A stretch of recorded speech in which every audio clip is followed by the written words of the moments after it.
त्यांच्या राज्यात दारू पिणाऱ्याला प्रतिष्ठा नाही, मद्याला प्रतिष्ठा नाही शिवाजीराजांच्या काळात म्हणतो खाफिकान. शत्रूचा इतिहासकार म्हणतो शिवाजीराजे निर्वेसले दारू पिणाऱ्याला त्यांच्या राज्यात प्रतिष्ठा नाही. आज काय अवस्था आहे? दारू न पिणाऱ्याला प्रतिष्ठा नाही. सांडूर सर एखादा जर म्हणलं ना पण आपल्यासारखा दारू पित नाही म्हणला की माणसं म्हणतात हा एकटाच जगून काय करणार असले दिवस. असल्या नालायक पद्धतीच्या मानसिकतेची लोक समाजामध्ये. 8वीची पोरं अशा आविर्भावात गुटक्याची विमलची पुडी फोडतात जणू काय कोंडाणा किल्ला जिंकून आलाय. तुमच्या शाळेतली नाही बाळा, तुम्ही चांगली पोरं आहे, तुमच्यासाठी एकदा जोरदार टाळ्या सगळ्यांसाठी. बाहेरच्या तुम्हाला सांगतोय आयुष्यात निर्व्यसनी राहा. निर्व्यसनी माणूस क्रांती करू शकतो, व्यसनी माणूस स्वतःचं कुटुंब सुद्धा चालवू शकत नाही. संत तुकाराम महाराजांनी 400 वर्षापूर्वी अभंगातून आपल्याला सांगितलं, ओढोनिया तंबाखू काढील जे दूर बुडेल ते घर तेने पापे. तंबाखूजन्य पदार्थाचं सेवन कराल, गुटखा खाल, दारू प्याल, सिगारेट ओढाल, बिडी ओढाल, तुमचं घर बुडेल. कुठं बुडेल? मांजरामध्ये बुडेल का? आज जागतिक आरोग्य संघटना सांगते की गुटखा खाल्ल्यानं, तंबाखू खाल्ल्यानं नपुसकत्व येतं, म्हणजे त्यांना मुलंच होत नाहीत भविष्यात. मग घर बुडेल नाही तर काय होईल? वंशाला दिवस शिल्लक राहणार नाही. आणि गुटख्यामुळे, तंबाखूमुळे, सिगारेटमुळे कॅन्सर होतो. साहेब डॉक्टरांना विचारलं, येणाऱ्या 10 वर्षात प्रत्येक घराघरात कॅन्सरचा पेशंट दिसेल असं सांगतात डॉक्टर. समाजात व्यसनामुळे इतकी वाईट अवस्था आहे. शिवाजीराजे निर्व्यसनी होते, संभाजीराजे निर्व्यसनी होते, म्हणून इतिहास घडलेला आहे. कंटाळा आला की सांगा बाळानो, लगेच थांबतो मी. कंटाळा का? तुम्ही उन्हात बसलाय, मला वाईट वाटतं, मी सावलीत आहे. पण या गोष्टी तुम्हाला कदाचित आता कधी ऐकायला मिळतील माहित नाही, त्यामुळे पण मला पण सांगावं वाटतं, तुम्ही पण मन लावून ऐकता या ठिकाणी. महाराज विशाळगडावर पोहोचले आणि शाहिस्ता खान पुण्यात येऊन बसलाय. शाहिस्ता खान पुण्यात लाल महालात मुक्कामाला आहे. 3 वर्ष लाल महालात शाहिस्ता खान आहे आणि तो लाल महाल सोडायला तयार नाही. महाराजांनी ठरवलं आज शाहिस्ता खानाचं नियोजन लावायचं. दिवस निवडला 5 एप्रिल 1663. 5 एप्रिल 1663 ला महाराजांनी शाहिस्ता खानावर छापा टाकायचं ठरवलं. एका लग्नाच्या वरातीतनं महाराजांनी मावळे गेले, अंगावरती घोंगडी घेतली, घोंगड्याच्या मधून लोखंडी पारा घेतल्या. 2 तासाच्या मिरवणुकीमध्ये महाराज सामील झाले. ती लग्नाची वरात लाल महालाच्या शेजारनं जात होती. महाराज मावळे मागं मागं उभं राहायला सुरुवात केली आणि एका भिंतीला खिंडार पाडलं. त्या खिंडारातनं, त्या भिंतीच्या बंधारातनं आतमध्ये महाराजांनी मावळे गेले आणि आतमध्ये जेवून शाहिस्ता खान कुठे झोपलाय ते शोधलं. शाहिस्ता खान एका ठिकाणी झोपलेला महाराजांना दिसला. महाराजांनी झोपलेल्या शाहिस्ता खानाच्या गर्दनीवर तलवारीचा वार केला. साप त्याची गर्दन दडावेगळी केली. पण महाराजांच्या लक्षात आलं हा शाहिस्ता खान नाही, त्याचा पोरगा झोपला होता अबुल फतह नावाचा. मग कुठं आहे शाहिस्ता खान? महाराजांनी शोधाशोध सुरू केली. तोपर्यंत शाहिस्ता खानाचा जनानखाना जागा झाला. जनानखान्यात गडबड झाली, जनानखाना जागा झाला. त्यांना कळलं कोणीतरी लाल महालात घुसले. थोड्या नाही साहेब 100 बायका होत्या शाहिस्ता खानाला. त्यातली कुणीतरी काहीतरी दुखत असेल म्हणून उठली असेल, वॉशरूमला जायला उठली असेल, काहीतरी झालं असेल ना. आणि त्या गडबडीनं कुणीतरी लाल महालात घुसल्याची बातमी त्यांना कळली. त्यांनी जाऊन शाहिस्ता खानाला सांगितलं. मराठे लाल महालात घुसलेत म्हणल्यावर शिवाजीराजे आलेत म्हणल्यावर शाहिस्ता खानाला झोप लागली होय. किंवा उठला जाऊन त्याच्या बायकाच्या जनानखान्याच्या गराड्यात जाऊन बसला पांघरून. त्याला माहित आहे शिवाजीराजा स्त्रीला हात लावत नाही. शत्रूची स्त्री जरी असली तरी तिचा सन्मान करणारा जगातला एकमेव राजा म्हणजे छत्रपती शिवाजी महाराज. बायकाच्या घरात जाऊन शाहिस्ता खान लपलाय आणि थोडा वेळ कळ काढावी की नाही. गेलेत का महाराज आहोत बघा म्हणून बाहेर येऊन डोकावलं. महाराजाची त्याची नजरच झाली. आता फळाय रान पुरते. शाहिस्ता खान पुढे पोहोचतोय. महाराज तलवार घेऊन मागं. पुढे एक कठडा आला. शाहिस्ता खानाने ठरवलं हात मोडला, पाय मोडला तरी जीव तरी वाचेल म्हणून त्यानं कठड्यावरनं उडी मारली. एवढ्यात महाराजांनी त्याच्या गर्दनीवर वार केला. शाहिस्ता खानानं गर्दन खाली झुकवली. त्या कठड्यावर एक हात ठेवला होता. त्या हातावर तलवारीचा वार बसला आणि 3 बोटं तुटली. अहो इथं अनेक महिला शिक्षक आहेत, मुली. साधं भाजी चिरताना इळी हाताला लागली तर किती वेदना होत्या. 3 बोटं तुटली. त्या बिचाराला किती त्रास. बिचारा नव्हता हरामखोर होता. बोट एकीकड, शाहिस्ता खान एकीकड. तेवढ्यात त्याचं हाऱ्यावरचं सैन्य जागं झालं आणि महाराजांनी मावळे माघारी फिरले. महाराजांनी मावळेच घोषणा द्यायला लागले, गणी माया भागो, गणी माया भागो. मोगलांचं सैनिक विचारतात किदर किदर, महाराज दाखवतात उदर. आणि महाराजांनी मावळे बाहेर पडले. तुमच्यापैकी शिवाजीनगरला पुण्यात कॉर्पोरेशनला साहेब गेले, त्यांना माहित आहे तिथं पुणे कॉर्पोरेशनची इमारत तिथं 100 घोडे उभे केले होते मावळ्यांनी. महाराज आणि मावळे घोड्यावर जाऊन बसले आणि सिंहगडाच्या घाटातलं सिंहगडावर. तोपर्यंत पुण्यावरनं साताऱ्याला जाताना कात्रजचा घाट लागतो. त्या कात्रजच्या घाटात मावळ्यांनी 400 बैल उभे केले होते. त्या बैलाच्या शिंगाला मशाली लावल्या होत्या आणि इकडची लाल महालातली गडबड ऐकून तिथल्या मावळ्यांनी बैलाच्या शिंगावरच्या मशाली पेटवल्या आणि लावले बैल सातारा रोडला हाणून. मोगलांच्या सैन्याला कात्रजच्या घाटामध्ये उजेड दिसला मशालीचा रात्री. आताच्या सारखे काही एमएससीबीची लाईट नव्हती.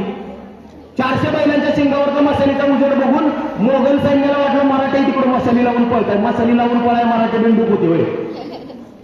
पण मोगलांचं सैन्य त्या कात्रजच्या घाटात गेलं पळत. बैल पुढे पळतायत आणि मोगलांचे बैल मागं पळतायत. खेड शिवापूर नावाचं गाव आहे पुणे सातारा हायवेवर. आमच्या काकांना अंगद काकांना माहित आहे. तिथं त्या खेड शिवापर्यंत बैलाचा पाठलाग मोगलांच्या सैनिकांनी केला.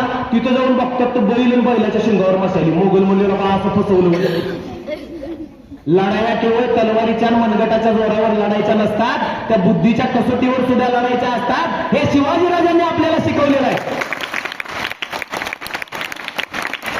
महाराजांनी जर कात्रजच्या घाटात 400 बैल उभे केले नसते तर सिंहगडाच्या घाटाचा पाठलाग केला असता मोगलांनी. महाराजांच्या आणि मावळ्यांच्या जीवाला धोका झाला असता. कशा लढाया लढायच्या असतात. 5 एप्रिल 1663 ला महाराजांनी शाहिस्ता खानाची बोटं तोडली. 3 वर्ष शाहिस्ता खान पुण्यात आहे, पुणे सोडायला तयार नाही.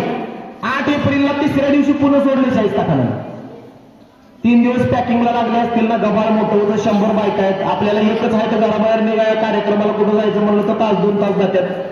100 बायकाचं सामान काय बारीक असेल वय त्याचं. 8 एप्रिलला पुणे सोडले शाहिस्ता खानानं. किती गोष्टी सांगाव्या, किती घटना सांगाव्या. शिवाजीराजांनी उभ्या आयुष्यात कधी ज्योतिष भविष्य पंचांग पाहिलं नाही. 24 फेब्रुवारी 1670 ला महाराजांना सोयराबाई महाराणी साहेबांच्या पोटी राजाराम नावाचा मुलगा झाला. पण गडावर मुलगा झाला, राजपुत्र झाला तरी आनंद नव्हता. कारण गडावरच्या पुरोहितांनी सांगितलं राजकुवर पालते जन्मले अपशकुन झाला. मूल पालते जन्माला आला अपशकुन झाला. गडावरचा पुरोहित महाराजांच्याकडे आला आणि महाराजांना म्हणाला महाराज अपशकुन झाला. महाराजांनी विचारलं काय झालं. पुरोहित म्हणाले महाराज राजकुवर पालते जन्मास आले. शिवाजी महाराज म्हणतात मुलगा पालता जन्माला हा अपशकुन नाही शुभ शकून आहे. पुरोहितांना विचारलं महाराज कसं काय. त्यावेळेस शिवाजी महाराज म्हणतात ज्या अर्थी माझा मुलगा पालता जन्माला आहे ना तो दिल्लीची मोगलशाही पालती घातल्याशिवाय राहणार नाही. हे उद्गार शिवाजी महाराजांनी काढले. याला म्हणतात सकारात्मक दृष्टिकोन, याला म्हणतात वैज्ञानिक दृष्टिकोन. 400 वर्षापूर्वी शिवाजी महाराजांना कळत होतं आपण विज्ञान युगात जगतो. आपल्याकडे पेपर दररोज येतो तरी आज आपण सगळ्यात पहिल्यांदा पेपरमध्ये काय वाचतो. राशी भविष्य. कुंभ काय म्हणते, मेष काय म्हणते, वृश्चिक काय म्हणते. आता हे राशी कशा ठरवल्या जातात. नावाच्या आद्याक्षरावरून रास ठरवली जाते. उदाहरणार्थ ज्यांच्या नावाचा आद्याक्षर स किंवा श त्यांची रास कुठली. कुंभ. बघा हुशार माणसं आहेत आपल्याकडं. आणि तुम्ही पेपर उघडला तुमच्या राशी भविष्यात आज लिहिलेलं असतं आज तुम्हाला विमान प्रवासाचा योग आहे आणि हे गोलाईतनं टमटम मध्ये बसून आलेलं असतं इकडे. राशी भविष्य स्वतांड आहे, कर्तृत्व श्रेष्ठ आहे. ज्यांच्या मेंदूत मनात मनगटात सामर्थ्य असतं ती माणसं कधी ज्योतिष भविष्य पंचांगाच्या नादाला लागत नाहीत. शिवाजीराजांच्या बहुतेक लढाई अमावस्येच्या रात्री येत आहेत. पण आज आपल्याकडे एखाद्याच्या अमावस्ये दिवशी गृहप्रवेश करायची, वास्तुशांती घ्यायची, लगीन घ्यायची हिंमत आहे का. आमोशा वाईट असं आपल्या लोकांना सांगितलं गेलं. महाराजांना माहित होतं आमोशा वाईट नसती. उलट आमोशेच्या रात्रीच्या त्या गडद अंधाराचा फायदा घेऊन शत्रूवर हल्ला करून ताबडतोब माघारी फिरता येतं. ज्यांच्या मेंदूत मनात मनगटात सामर्थ्य असतं ती माणसं कधी अंधश्रद्धेच्या ज्योतिष भविष्य पंचांगाच्या नादाला लागत नाहीत. तुम्हाला गाडगे बाबा सगळ्यांना माहित असतील. गाडगे बाबा फिरत फिरत पंढरपूरला एकदा आले. पंढरपूरला त्यांनी त्या चंद्रभागेच्या तीरावर साफसफाई सुरू केली आणि त्यांना दिसलं एका ठिकाणी पिंडदानाचा कार्यक्रम सुरू होता. एका माणसाचे वडील वारले होते. दोघा ठिकाणी डोक्याचा गोटा केला होता आणि एक भटजी बसले होते पुढं आणि नैवेद्य दाखवायचं चाललं होतं. गाडगे बाबांनी त्यांच्याजवळ जाऊन विचारलं काय करताय तुम्ही. तो भटजी म्हणला यांच्या वडिलांना नैवेद्य दाखवतोय. गाडगे बाबांनी विचारलं कुठं आहेत वडील. तो भटजी म्हणला यांचे वडील स्वर्गात गेले. गाडगे बाबा म्हणले स्वर्ग कुठं आहे. तो भटजी म्हणला स्वर्ग खूप लांब आहे. गाडगे बाबा म्हणले ते मुंबई का काय म्हणतात तिथपर्यंत आहे का स्वर्ग. भटजी म्हणला नाही नाही त्याच्या पण पलीकडे आहे. गाडगे बाबा म्हणले ते लंडन का काय म्हणतात तिथं आहे का स्वर्ग. भटजी म्हणाला नाही नाही त्याच्या पण पलीकडे आहे. त्याचं उत्तर ऐकून गाडगे बाबा चंद्रभागेच्या पात्रात उतरले आणि पात्रातलं पाणी दोन्ही हाताने नदीच्या तीरावर मारायला सुरुवात केली. ते गाडगे बाबांनी हाताने मारलेलं पाणी त्या बसलेल्या लोकांच्या अंगावर उडालं. गाडगे बाबांनी मारलेलं पाणी अंगावर उडालं म्हणून ते भटजीन ती लोक चिडली, रागावली, संतापली, खवळली, म्हणली काय करताय तुम्ही? गाडगे बाबा म्हणले मी माझ्या शेताला पाणी देतोय. भटजी म्हणला कुठं आहे शेत? गाडगे बाबा म्हणले हाय की तिकडे विदर्भात. तो भटजी म्हणला शेत विदर्भात आणि पाणी पंढरपुरात देताय, किती मूर्ख आहात तुम्ही. गाडगे बाबा म्हणले तुझा स्वर्ग लंडनच्या पलीकडे नैवेद्य पंढरपुरात दाखवतो, किती महामूर्ख आहेस तू. अंधश्रद्धा पाळून कधी आयुष्याचं कल्याण होत नाही. जिवंत माणसांना सांभाळा हे संत तुकाराम महाराजांनी, संत गाडगेबाबांनी, अनेक संतांनी सांगितलं. तुका म्हणे माय बापे अवघी देवाचीच रूपे, माय बाप ज्याच्या पाशी त्यानं न करावी काशी. ज्यानं आई वडिलांना सांभाळलं, ज्यांनी जिवंतपणे आई वडिलांचा सांभाळ केला, त्याला कुठल्याही तीर्थक्षेत्राला जायची गरज नाही असं संत तुकाराम महाराजांनी सांगितलं. जाऊन या तीर्था काय तुवा केले चर्म प्रक्षाळीले वरी वरी, तीर्थी दोंडा पाणी देव रोखोडा सज्जनी. जिवंत माणसात देव शोधा. आई वडील जिवंत असताना त्यांना कधी वेळेवर चहा पाणी विचारायचं नाही, कधी त्यांच्या चष्म्याचा नंबर बदललाय का विचारायचं नाही, बीपीची गोळी संपली का, शुगरची गोळी संपली का विचारायचं नाही, त्यांना कुठे फिरायला जावं वाटतं का हे पण विचारायचं नाही, आणि त्यांच्या मृत्यू पश्चात सगळ्या गावाला जिलेबी गुलाबजामुन जेवू घालायचं. काय उपयोग आहे त्याचा? जिवंत माणसांना सांभाळलं पाहिजे. शिवाजीराजांनी आपल्या आईचा प्रत्येक शब्द शिरसावंत मानला. आपल्या वडिलांच्या स्वप्नासाठी, स्वराज्य स्थापनेसाठी आपल्या आयुष्याचं रणांगण शिवाजीराजांनी केलेलं आहे. म्हणून या माणसांना आयुष्यात यश मिळालं. जी मुलं आपल्या आई वडिलांचं ऐकतात ना, ती मुलं मोठी होतात. तुम्ही कोण कोण ऐकता तुमच्या आई वडिलांचं? सगळे ऐकता. असं ग्रेट शाळा आहे तुमची, यांच्यासाठी टाळ्या सगळ्यांनी एकदा वाजवत. आई वडिलांचं ऐकायचं, आपल्या शिक्षकांचं ऐकायचं, कारण आई वडिलांचं ऐकणारीच माणसं आयुष्यामध्ये मोठी होतात. पण हल्ली पालकांचं पण अवघड झालं हो साहेब. आई आपल्या पोराचं कौतुक करताना म्हणते आमच्या पोराला 30 डिग्रीची थंडी सहन होत नाही, 20 डिग्रीचं ऊन सहन होत नाही. बाळा कुणाच्या भानगडीत पडू नको, कुणाच्या आद्यात पडू नको, मध्यात पडू नको. जिजाऊ जर म्हणले असत्या बाळा माझा शिवाजीराजा लय सज्जन, कशाला अफजल खानाला भेटायला जातो, इतिहास घडला असता का? जिथं अन्याय आहे तिथं खंबीरपणे उभी राहणारी मुलं समाजामध्ये काहीतरी नाव कमवतात. ह्या सगळ्या संस्थेमधून तुम्ही शिकताय. इथं खूप चांगल्या विचारांचं तुम्हाला संस्काराचं शिक्षण दिलं जातं. ह्या सगळ्या शिक्षकांचे संस्कार, आपल्या आई वडिलांचे संस्कार जपा. छत्रपती शिवाजीराजांचं, छत्रपती संभाजीराजांचं नाव घेऊन समाजामध्ये खूप मोठ्या प्रमाणात सध्या चुकीच्या पद्धतीनं राजकारण करण्याचा प्रयत्न होतोय. परंतु समाजामध्ये शिवाजीराजांचा जो एकांगी विचार सांगितला जातो, शिवाजीराजांचा लढा कुठल्या धर्माच्या विरोधात नव्हता. 18 पगड जातीचे मावळे महाराजांच्या सोबत आहेत. अफजल खानाला भेटायला जाताना शिवाजीराजांनी जे 10 अंगरक्षक नेले, त्यातला 10व्या क्रमांकाचा अंगरक्षक आहे सिद्धी इब्राहिम बर्बर. महाराजांचा लढा जर मुसलमान धर्माच्या विरोधात असता, महाराजांनी आपला अंगरक्षक मुसलमान नेला असता का सोबत? अंगरक्षक काय करू शकतो साहेब? इंदिरा गांधीच्या प्रकरणात संपूर्ण देशानं बघितलंय. त्यांच्या अंगरक्षकांनीच गोळ्या घातल्या इंदिरा गांधींना. किती महत्वाचं पद आहे. महाराजांचा लढा कुठल्या जाती धर्माच्या विरोधात नव्हता. जे स्वराज्याचे शत्रू ते आपले शत्रू हे महाराजांनी ओळखून आपल्या आयुष्याची वाटचाल केली. त्यांनी आपल्या आयुष्यामध्ये कधी व्यसन केलं नाही. तुम्ही बघा महाराजांच्या कुठल्याही लढाया बघा, महाराजांचं सैन्य 5,000, 10,000, 15,000, 20,000, आणि शत्रूचं सैन्य किती आहे? 50,000, 1,00,000, 1,50,000. तरी बहुतेक लढायांच्यामध्ये महाराजांचा विजय झालेला आहे. याचं कारण काय? शत्रूचं सैन्य संध्याकाळी 7 वाजले की लिजिमच खेळायचं, सरळ चालताच येत नव्हतं. तुम्ही शाळेत लिजिम खेळता, ती लिजिम नव्हे बाळांनो. संध्याकाळी 7 नंतरची लिजिम, रस्त्याने दिसतात ना लिजिम खेळणारे लिजिम भात असतात बघा, संध्याकाळी 7 नंतरची लिजिम. सरळ चालताच येत नाही, दारू डोसत्यात. शत्रूचं सैन्य दारू प्यायचं, संध्याकाळी 7 नंतर शुद्धीतच नसायचं. मावळे महाराज जायचे, हल्ला करायचे, शत्रूचं सैन्य तलवार शोधेपर्यंत डोकं धडा वेगळं झालेलं असायचं. निर्व्यसनी माणूस क्रांती करू शकतो. हे शिवाजीराजांच्या चरित्रातून आज आपण शिकलं पाहिजे. महिलांचा, मुलींचा सन्मान केला पाहिजे. आपल्या आयुष्यामध्ये अनेक भाषा आत्मसात करा. शिवाजीराजांना 6 भाषा येत होत्या, संभाजीराजांना 8 भाषा येत होत्या, शहाजीराजांना 18 भाषा येत होत्या. ज्याला अनेक भाषा येतात ती माणसं मोठी होतात. इंग्रजी भाषा आज ग्लोबल लँग्वेज म्हणून, internet language, communication language, reference language म्हणून इंग्रजी भाषेचं अनन्यसाधारण महत्व आहे. पण मराठीच्या गप्पा मारणाऱ्यांनी एवढं समजून घ्यावं, मराठी आपली आई असली तर इंग्रजी आपली मावशी आहे असं समजून आपल्या मुला मुलींनी ज्ञान आत्मसात करणं ही काळाची गरज आहे. आणि इंग्रजी भाषा ही बरीचशी साहेब खेड्यापाड्यातली पोरं असतील आजूबाजूच्या इथल्या. आपल्या खेड्यापाड्यातल्या पोरांच्या डोक्यात काय? इंग्रजी भाषा अवघड. मराठी सोपी. मी तुम्हाला पुराव्यानिशी पटवून देऊ शकतो इंग्रजी सोपी का मराठी सोपी. इंग्रजीत किती मूळ अक्षर आहेत बाळांनो? 26. मराठीत किती आहेत? 52. 52. बघा 52 म्हणतोय म्हणजे किती चांगली तयारी घेते तिथं. Very good. त्याच्यासाठी टाळ्या वाजवा सगळ्यांनी एकदा. 52 मूळ अक्षर आहेत मराठीत. इंग्रजीत निम्मेच 26. आणि कधी शाळेत न गेलेले आपले आजी आजोबा बरेचसे इंग्रजीतले शब्द वापरतात. आता हा काय आहे? कुठल्या भाषेतला शब्द आहे? माईकला मराठीत काय म्हणतात सांगा? अरे मराठी माणूस. माईकला मराठीत म्हणतात ध्वनिक्षेपक. आता तुम्ही इथे आज शिवजयंतीचा कार्यक्रम ठेवला, मग आता साहेबांनी त्यांच्या इथल्या सगळ्या कर्मचाऱ्यांना काय सांगितलं असेल? ते कदम सर व्याख्यानाला येणार आहेत, जरा 2-4 चांगले ध्वनिक्षेपक लावा म्हणले असतील का माईक लावा म्हणले असतील? माईकच. आता मी जे जॅकेट घातलं, या जॅकेटला हे काय आहे? बटन. कुठल्या भाषेतला शब्द आहे? इंग्लिश. बटनाला मराठीत शब्द सांगा. बटनाला मराठीत शब्द आहे अस्ताव्यस्त वस्त्र व्यवस्थापक यंत्र म्हणजे बटन.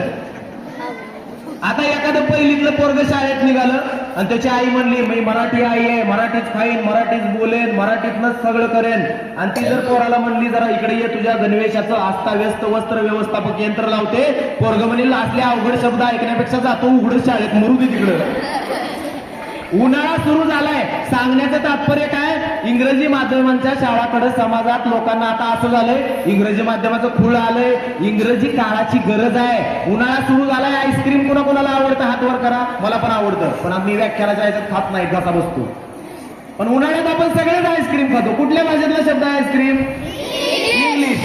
आईस्क्रीमला मराठीत म्हणतात दुग्ध शर्करा युक्त थंड घनगोल गट्टू म्हणजे आईस्क्रीम. आता एखादा मराठी माणूस म्हणाला मराठीच खाईन, मराठीच पिन, मराठीतनच बोलेन, आणि त्यानं जर सांगितलं आईस्क्रीम वाल्याकडे जाऊन तो म्हणाला उन्हानं अंगाची लाई लाई झाली, जरा ते एक दुग्ध शर्करा युक्त थंड घनगोल गट्टू दे. आईस्क्रीम वाल्याला वाटेल डोक्यात बिक्यात मारायचा, गट्टू वागतंय का काय? आता आम्ही गाडीतनं आलो, आपण सायकल वापरतो, गाडी वापरतो, गाडीला चाक असतं आणि त्याच्यात काटा किंवा खिळा घुसला की काय होतं? पंक्चर. कुठल्या भाषेतला शब्द आहे? पंक्चरला मराठीत म्हणतात चक्राच्या छिद्रीकरणाने अंतर्गत वातेचे बहिर्गमन होणे म्हणजे पंक्चर. आता एखाद्या मराठी नेत्याची गाडी पंक्चर झाली, तो पंक्चरवाल्याकडे गेला, म्हणला माझ्या गाडीच्या चक्राच्या छिद्रीकरणानं अंतर्गत वातेचं बहिर्गमन झालंय, दुरुस्त करून जे पंक्चरवाला पळून जाईल म्हणून असले उद्योग काही करत नाही. सांगण्याचं तात्पर्य काय? इंग्रजी सोपी भाषा आहे, जगाची भाषा आहे, ग्लोबल लँग्वेज आहे. तुम्ही इंग्रजी माध्यमाच्या सीबीएसई स्टेट बोर्डच्या कुठल्याही शाळेत शिका. मी तर म्हणतो मराठी माध्यमाच्या शाळेत शिकणाऱ्या पोरांना सुद्धा उत्तम इंग्रजी आलं पाहिजे. ज्याला अनेक भाषा येतात ती माणसं मोठी होतात.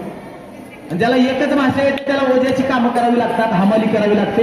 खेड्यापाड्यात साहेब प्रचंड गुणवत्ता आहे. मला म्हणायचं नाही हमाली करणं वाईट आहे, पण गुणवत्ता असताना आपल्या लोकांनी कष्टाची कामं का करायची, का शिकू नये? उलट इंग्रजी तर तुम्ही शिकाच, पण तुमच्या शाळेतल्या मुलांना माझं सांगणं आहे तुम्ही जर्मन भाषा आत्मसात करा, रशियन भाषा आत्मसात करा, फ्रेंच शिका, जापनीज शिका. जापनीज भाषा घेऊन ग्रॅज्युएशन करणाऱ्याला वर्षाला स्टार्टिंग पॅकेज 20 लाख रुपयाचं. अजिंठा लेण्याला अनेक जपानी पर्यटक फिरायला येतात. मागच्या काही वर्षापूर्वी जपान सरकारनं अजिंठा लेण्याच्या विकासासाठी संभाजीनगर जिल्ह्यात अजिंठ्याच्या लेण्या आहेत, तुम्हाला माहित आहे मॅडम सगळ्यांना आपल्याला. त्या अजिंठा लेण्याच्या विकासासाठी 1200 कोटी रुपये जपान सरकारने दिले. त्यांना जपानी भाषेत तिथं माहिती सांगणारे गाईड मिळत नाहीत. या सगळ्या आपल्या मुला मुलींनी भाषा आत्मसात केल्या पाहिजेत. माझ्या भाषणाच्या समारोपाकडे येताना मी एक तुम्हाला छोटीशी गोष्ट सांगतो. बोलण्यासारखं खूप आहे, वेळ झालाय, मुलं उन्हात बसलेले आहे, त्यांचा विचार केला पाहिजे. मला माहित आहे तुम्हाला मजा येते, मला पण मजा येते बोलाया, पण प्रकृतीचा पण विचार केला पाहिजे. बाळांनो, परकीय भाषा शिकल्याचा काय फायदा होतो हे तुम्हाला जाता जाता शेवटाला माझ्या भाषणात सांगतो. एक उंदरी असती, एक तिचं पिल्लू असतं आणि एक मांजर असतं. आता ते उंदरी आणि त्या उंदरीचं पिल्लू रस्त्याने चाललेले असतात असे, आणि अचानक समोर मांजर येतं. आता मांजर म्हणजे उंदराचा परंपरागत शत्रू ना, म्हणजे मांजराचं आणि उंदराचं कधी फ्रेंडशिप बघितली का तुम्ही? फ्रेंडशिप डेला बँड बांधतात का उंदीर मांजराच्या हातात? कधीच नाही. उंदरी त्या मांजराकडे बघते आणि उंदरीला आता कळतं की आपला शेवटचा काळ जवळ आला. उंदरी आपल्या पिल्लाला म्हणते बाळा माघारी वळ, जीवात जीव असेपर्यंत पळत राहा, माघारी वळून बघूच नको. पिल्लू असं का म्हणते? पिल्लाच्या लक्षात येत नाही, त्याला अजून माहित नसतं ना मांजराचा स्वभाव. आई असं का म्हणते? काय विचारू नको बाळा, पळ, मी जगले वाचले तर मागणं येते, नाही वाचले तर तू जगला पाहिजे. म्हणजे बघा माणसाची आई असो किंवा प्राण्यांची पक्षाची जगात सगळ्यात श्रेष्ठ काय असेल तर ती आई असते. हे अनेक महामानवांनी आपल्याला सांगितलेलं आहे. त्यामुळे आईचं ऐकायचं. ती उंदरी आपल्या बाळाला पळायला सांगते, आई सांगते म्हणल्यावर आता बाळाला ऐकलं पाहिजे. ते उंदराचं पिलू पळतो पळतो पळतो पळतो इतकं पळतं, छातीत त्याच्या इतका दाब येतो, श्वास कुठल्याही क्षणी थांबणार. आणि आता मांजरानं खायच्या आत आपला श्वास बंद पडून मरायपेक्षा ते माघारी थांबावं म्हणते, जरा थांबते, माघारी वळते आणि बघते तर आपली आई डुलत डुलत निवांत येत असते. मांजरानं खाल्लेलं नाही, काय नाही. पिलाला चमत्कार वाटतो, अरे कस काय मांजरानं उंदीर सोडला म्हणजे काय, मांजराला एखादशी होती होय त्या दिवशी, कस काय घडलं, चमत्कार कसा झाला. त्या पिलाच्या जवळ उंदरी येते. पिल्लू तिला विचारतं, अगं आई तुला मांजरानं खाल्लं नाही होय, कस काय तुला काय केलं नाही. त्यावेळेस मांजरी आपल्या त्या उंदरी आपल्या पिल्लाला सांगते, बाळा मी त्या कुत्र्याकडे बघून भाऊभाऊ आवाज काढला. भाऊभाऊ आवाज, कुत्र्याचा आवाज. आता उंदीर जसं मांजराला घाबरते तसं मांजर कुत्र्याला घाबरते. ती उंदरी म्हणाली, बाळा परकीय भाषा शिकल्याचा असा पण फायदा होतो कधी कधी.